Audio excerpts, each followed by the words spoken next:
School ഉച്ചഭക്ഷണ പദ്ധതിയുടെ ദൈനംദിന നടത്തിപ്പിനെ ബാധിക്കുന്ന വിധത്തിൽ mid day meal scheme software പണിമുടക്കി. കണക്കുകൾ സോഫ്റ്റ്വെയർ വഴി സമർപ്പിക്കാൻ കഴിയാതെ വന്നതോടെ പാചകത്തൊഴിലാളികളുടെ വേതനം മുടങ്ങും. 24 എക്സ്ക്ലൂസീവ്. സ്കൂൾ ഉച്ചഭക്ഷണ പദ്ധതിയായ mid day meal scheme software പണിമുടക്കിയിട്ട് നാളേറെയായി. പദ്ധതിയുടെ ദൈനംദിന നടത്തിപ്പിനെ ബാധിക്കുന്ന വിധത്തിൽ കാര്യങ്ങൾ എത്തിയതോടെ ഉദ്യോഗസ്ഥർ ആശങ്കയിലാണ്. ഈ മാസം 5 മുതൽ സോഫ്റ്റ്വെയറിൽ വിവരങ്ങൾ രേഖപ്പെടുത്താൻ സാധിച്ചിട്ടില്ല.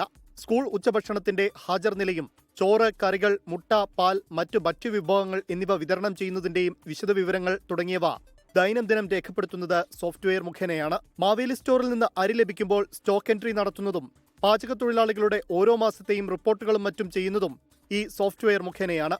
അത് മുടങ്ങിയാൽ പാചകത്തൊഴിലാളികളുടെ വേതനം മുടങ്ങും. പാചകത്തൊഴിലാളികളുടെ ശമ്പളം കിട്ടണമെങ്കിൽ അടുത്ത മാസം 10 മുമ്പായി ചെലവുകളുടെ കണക്കുകൾ പ്രധാനാധ്യാപകർ നൽകണം.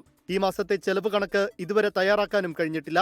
ഇതുമൂലം ചെലവിനുള്ള തുക ലഭിക്കുന്നത് മുടങ്ങാനുള്ള സാധ്യതയുമുണ്ട്. ഇത് അധ്യാപകരുടെ ആശങ്ക ഇരട്ടിയാക്കുന്നു. അരിയുടെ സ്റ്റോക്ക് എൻട്രി നടത്താൻ സാധിക്കാത്തത് പ്രശ്നം കൂടുതൽ സങ്കീർണമാക്കിയതായി പ്രധാനാധ്യാപകരും ഭക്ഷണത്തിന്റെ ചുമതലയുള്ള അധ്യാപകരും പറയുന്നു. ഡിസംബർ 31 മുമ്പ് പരിഹരിക്കാൻ ശ്രമിച്ചില്ലെങ്കിൽ പ്രശ്നം അതീവ ഗുരുതരമാകും. പ്രശ്നപരിഹാരത്തിന് ശ്രമം തുടങ്ങിയതായി അധികൃതർ അറിയിച്ചിട്ടുണ്ട്. ഇപ്പോൾ വിവരങ്ങൾ രജിസ്റ്ററിൽ രേഖപ്പെടുത്തി വയ്ക്കാനാണ് നിർദ്ദേശം.